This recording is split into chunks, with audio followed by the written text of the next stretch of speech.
Using the correct labour charge out rate is essential to manage profitability in your business. This labour rate calculator helps you to get the right number. Two areas to the tool. This side, which is titled Analysis of Actuals. You put in a representative sample of the work that you do.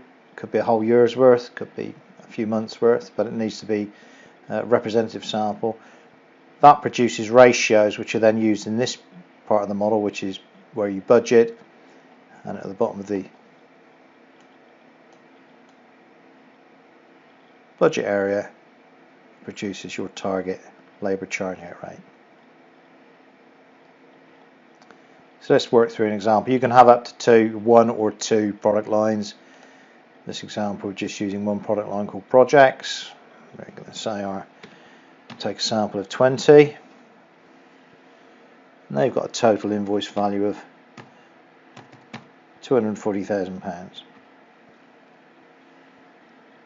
A total materials costs of £80,000. No subcontractors in this product. But in terms of your employed labour, 2,300 hours were used in those 20 projects. Now we've got a materials markup of 30%. So that does some calculations down here, and you can see actually this is saying on average that's what you charge for labour across those 20 projects. So when we come to your budget for the year, typically you'd be calculating your charge out rate annually. So let's say we've got a budget turnover of, nice round number. Now what it's saying here is these various numbers. It's saying that these projects that make up your turnover for the next year will typically be the same as projects you did last year. And that may not be true, of course, but that's the way the model works as it is. And let's say you employ or you pay every year for 12,000 productive hours. This is hours for the people who are used in delivering your project. So it's not your back office staff, your overheads. These are direct staff, and you have 12,000 hours of their time each year. And your actual cost of employing these people, when you take into account their salary, employment tax, benefits, and so on and so forth, is £35 an hour.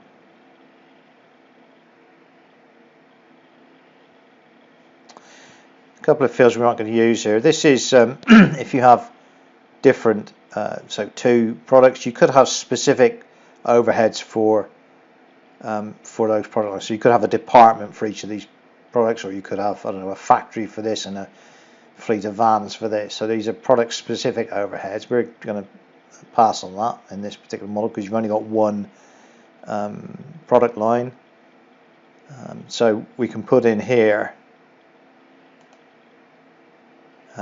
if we wanted to, we could put budgeted overheads to be absorbed, or we can put our total overheads here. So it might be that you say, I want all my overheads to be absorbed or paid for, should we say, out of my projects. Or you can take a different view, which is I'm just going to have my overheads here separately, and the GP in this case will be higher, and it's got to cover my overhead. So we're going to take that approach. I think it's a little clearer to understand what's going on.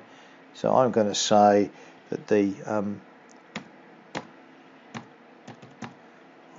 overheads, excluding actually the costs of labour, or direct labour rather, are £250,000. So you can see this is, as it stands, this business is making a deeply unimpressive small loss for the year. These figures are calculated from our sample here.